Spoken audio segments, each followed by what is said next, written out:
नमस्कार, मी पत्रकार सचिन थापे निरंजना न्यूज नेटवर्कमध्ये तुमचं स्वागत करतो। आज आपल्याबरोबर डॉक्टर धीरज पवार, विपिन नाना पवार आहेत। तर पाहायला गेलं तर ही आपली स्वातंत्र्य सैनिकांची भूमी, या भूमीमध्ये अनेक स्वातंत्र्य सेनानी होऊन गेले, त्याविषयी काय सांगाल नाना तुम्ही? नमस्कार, मी विपिन पवार। माझे वडील आनंदराव जगदीराव पवार हे ब्रिटिश आमदानीत आझाद हिंद सेनेत होते। तिथून आल्यानंतर 42ला आल्यानंतर त्यांनी इथं आमच्या वस्तीवरच वास्तव्य केलं। इथं क्रांतिसिंह नाना पाटील, जेडीलाल बापू, किसनवीर आबा, यशवंतराव चव्हाण यांच्या बैठकी व्हायच्या।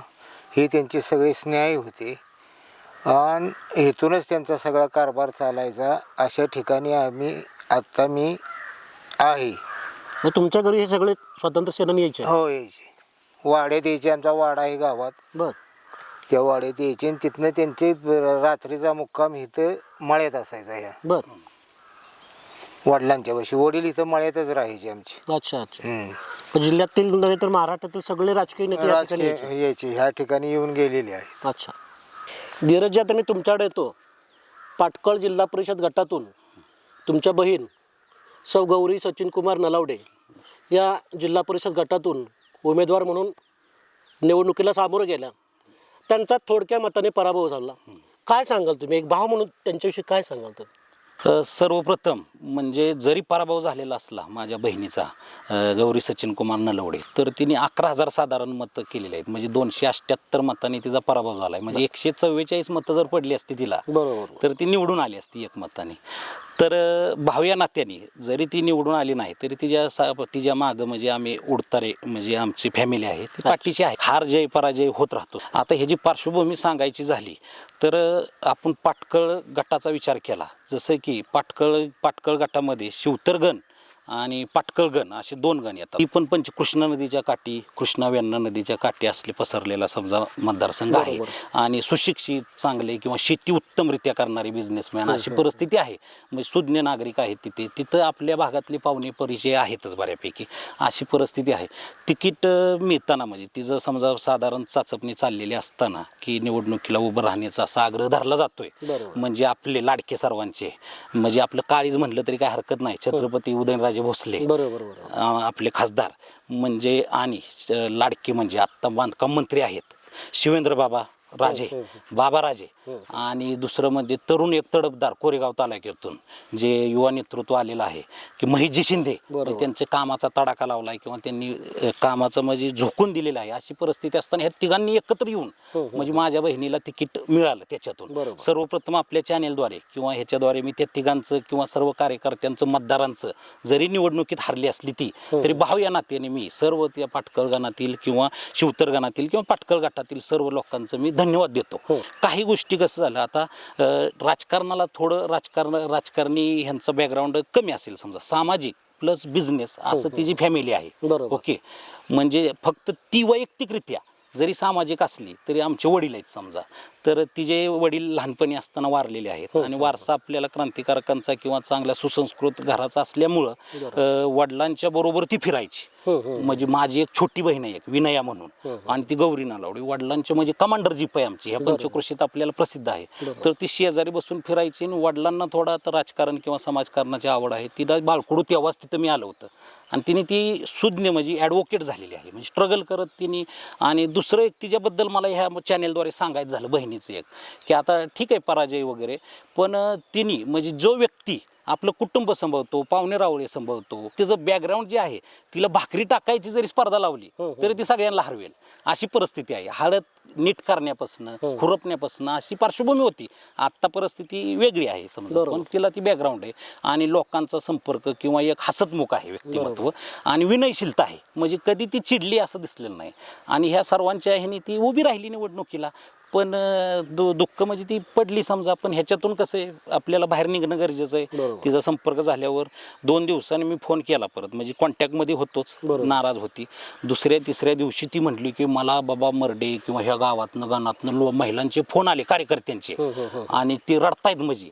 मग म्हटलं अगं हेच मिळवलं तू, असू दे ना, काय हरकत नाही आपल्याला, तुला जे काय करता येतंय म्हणजे ती धडपडी आहे. बरोबर. तिचं पार्श्वभूमी म्हणजे PhD केली त्यांनी, वकिली केली, अशी परिस्थिती म्हणजे उच्च आहे. शिक्षित आहे. उच्च शिक्षित आहे. आणि त्यांचे जे सासरे आहेत संभाजीराव नलवडे, त्यांचं समजा पॅरालिसिसचा अटॅक आला तर ह्या दाम्पत्यांनी बरोबर. म्हणजे नलवडे म्हणजे आमचे दाजी वगैरे किंवा त्यांचे धीर पण आहेत, त्यांनी इतका उत्कृष्ट सांभाळ केला त्यांचा. म्हणजे बघा तुम्ही, जे आई वडिलांना किंवा सासऱ्यांना सांभाळतो बरोबर. त्याच्याकडे क्वालिटी असतेच. पण आता राजकारण हा वेगळा विषय. मग त्याच्यात काय उलटाफेल फेरफार झाले असतील किंवा काय असं, की एक मी ह्याच्यातून सांगतो की पोस्टल मतदानचा सर्वे केला मी. बर. समजा आपल्या वाई तालुक्यातला मी विचार केला तर पोस्टल मतदान ज्याला जास्त आहे तोच उमेदवार निवडून आलाय. बर. हिथं बी बघा तुम्ही 37 आणि 30 असं काहीतरी आहे, आणि तिथं तिला पोस्टल मतदान 37 होतं. म्हणजे पोस्टाने कदाचित 2-3 दिवस आधी मतदान पाठवत असतील ना. हा, मग त्याच्यात तर कौल होता हिच्या बाजूने. पण 1-2 दिवस आधी किंवा काय पळायला नसेल किंवा कार्यकर्त्यापर्यंत नवीन आपण आता विरोधी उमेदवार होता समजा, शुभांगीताई जाधव समजा, ते पण आपले म्हणजे सचिन जाधव, त्यांच्या पण मिस्टरांचं नाव सचिनच आहे. तर ते आमच्या वडिलांचे मित्र आहेत, गोव्याचे आहेत समजा, ते बी आपले मकरंदाबांचे कार्यकर्ते आहेत, शशिकांत शिंदे संचालक कारखान्यावर आहेत. आणि मग त्यांचा तो संपर्क किंवा ते राजकीय जो आहे त्याचा बी काही इम्पॅक्ट झाला असेल, म्हणजे आपल्याला तिथलं एवढं माहित नाही, पण एकंदरीत असं मला वाटतंय. चॅनेलद्वारे कसं, माझी बहीण जरी निवडणुकीत हारली असेल तरी मी त्यांचं बी अभिनंदन करतो, जे कोण असतील ते. आणि दुसऱ्या गाणात जे होते ते राहुल नाना शिंदे ह्याच्यात होते, पाटकळ गाणात, त्यांचा जनसंपर्क चांगला आहे, त्यांचं बी अभिनंदन करतो. राष्ट्रवादीचे दुसरे जे आहेत पाटकळ गाणातून आहेत ते विजय झाला समजा, समाधान पवार आय थिंक, त्यांचं अभिनंदन करतो. आणि त्यांच्या विरोधात होते आमच्या म्हणजे गौरी अक्काच्या बाजूने बहिणीच्या किशोर शिंदे, ते बी त्यांनी बी ठप फाईट दिलेली आहे असं म्हणतो. आणि त्याच्यातून ह्याच्यातून बाहेर निघणं गरजेचं आहे, असं माझं एकंदरीत मत आहे. धीरजजी, आत्ता तुमच्या बहीण गौरी अक्का ह्या पराभवाला सामोरे जावं लागलं, पुन्हा एकदा त्या नव्या जोमाने ताकदीने पुन्हा एकदा निवडणुकीच्या रिंगणात उतरतील, समाजकार्य चालू ठेवतील, त्यासाठी तुम्ही काय त्यांना सल्ला द्याल? ओके सर, ह्या विषयी सांगायचं झालं तर 2 दिवसानंतर फोन केल्यानंतर मला वाटलं ती म्हणजे टेन्शनमध्ये जास्त आहे किंवा काय, आता कसं काय व्हायचं. कसं आहे, राजकारणातलं कधी ती उभी नाही समजा संपर्क. तिने ती प्रचाराच्या वेळेस 2दा-3दा गेल्यावर त्या महिलांचा प्रतिसाद तिला होता. मग तिचं म्हणणं आलं की बाबा ह्या निमित्ताने राजकारणात म्हणजे तिला निवडणुकीला परत उभं राहायचं असं मला दिसेना, म्हणजे नको बाबा, कळलं का, असं दिसतंय. पण ह्या प्रचाराच्या निमित्त इलेक्शनच्या तिने निगेटिव्ह बाजूमधनं पॉझिटिव्ह विचार काय केला किंवा ती म्हणली मी संपर्क वाढला, म्हणजे मी एवढे कधी पोचले नसते म्हणजे महिलांच्यात वगैरे, तर ती संपर्क ठेवणार आहे, घरोघरी पोचलेली आहे. म्हणजे काय का असं ना, त्या इलेक्शनला एक सुज्ञ नागरिक म्हणून ती एज्युकेटेड पर्सन म्हणून, म्हणजे राजकारण व्हायच दुसरी बाजू व्हायच अडचणीची असते त्याच्याकडे त्याला साईडलाईन करून ती म्हटली की ह्याच्यातून पॉझिटिव्ह काढू. म्हणजे मग म्हणलं मी बी पाठीचे आहे बाबा, सगळे आहेत तू, आणि तिचं बरोबरच आहे. म्हणजे काटाव पराजय झालेला आहे. म्हणजे आपल्याला मतदान केलंय, पाटकळ गाणातील शिवतर ह्याच्यातले लोकांनी सगळ्यांनी, कार्यकर्ते आहेत वेगवेगळे, काही वेळेस कार्यकर्ते राबलेले असतात, उमेदवार आपण असतो पण गावोगावी कार्यकर्ते पळलेले असतात, त्यांची कामं सोडून वगैरे सगळी. मग ती म्हणली त्यांना आपण सोडता येणार नाही, किंवा मग ती म्हणली की माझ्या बाबा वकिली पेशातनं काय मदत करता येईल किंवा एज्युकेशनच्या दिवशी मदत, असं तिचं डोक्यात आहे. म्हणजे की बाबा नोटरीचं तिचं आलंय समजा, म्हणजे बाहेर कन्सेशन देऊन माझ्या लोकांना असं काय करता येईल, काही कामानिमित्त शैक्षणिक काय सल्ला देता येईल, हे तिने मुद्दा सांगितला. म्हणजे की परिस्थिती कुठल्या ह्याला घेता येईल मुलांना वगैरे, शैक्षणिक ह्याच्यात ॲडमिशन वगैरे, कुठली साईड चांगली, ह्याच्याबद्दल तिचं मार्गदर्शन करण्याचं म्हणजे हेतू आहे. छत्रपती उदयनराजे भोसले आणि शिवेंद्र बाबा भोसले, कळलं का, ह्यांचं आणि महेशदादा शिंदे, हे तिघं मिळून कदाचित अशा उमेदवाराला म्हणजे संधी काहीतरी पुढं भविष्यात संधी किंवा वेगळ्याने राजकीय नसू द्या समजा, पण एखादं काय ह्याच्यात मार्गदर्शन टच मध्ये समाजकारणाची दिशा चालू ठेवावी, समाजकारणाची चालू ठेवावी. पण राजकारणात मला म्हणजे नको वाटतंय विनाकारण, असं माझं वैयक्तिक भाव या नात्याने आहे. पण तिला वाटलंच त्यातनं, आता परिस्थिती काय, समाजकारण करायचं झालं तर राजकारणाची जोड येतीच कधी कधी, पण ते तसं असेल संधी किंवा काय दुसऱ्या अँगलनी असं निवडणुका वगैरे नसताना अशा पद्धतीने करता आलं तर करू द्यात.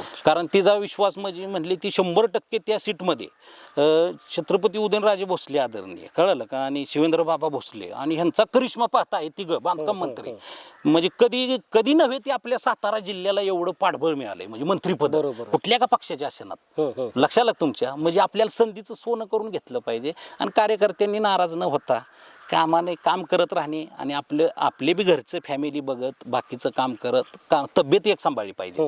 राजकारणात पळापळीत तब्येतीकडे दुर्लक्ष न धावपळीच्या होता युगात आता धावपळीच्या लक्ष राहत युगात नाही. शांत राहणे गरजेचं आहे. पराभवाला सामोरे जाणं गरजेचं आहे. ती सामोरी गेलेली आहे. बरोबर. म्हणजे विजय झाल्यावर मला वाटतं एवढं तिने काही धावपळ केली नसती समजा, पण पराभव झाला तरी दुःख झालं. मिस्टर त्यांचे पळाले, आम्ही म्हणजे माझं तर अक्षरशः म्हणजे डोकं दुखलं. माझा त्या दिवशीचा प्लॅन होता की दुपारनंतर हाफ सुट्टी टाकून म्हणजे नोकरीवरून तिच्या तिकडं जाणे आणि गावात पण आपल्या उडतारे गावात येणे असं होतं.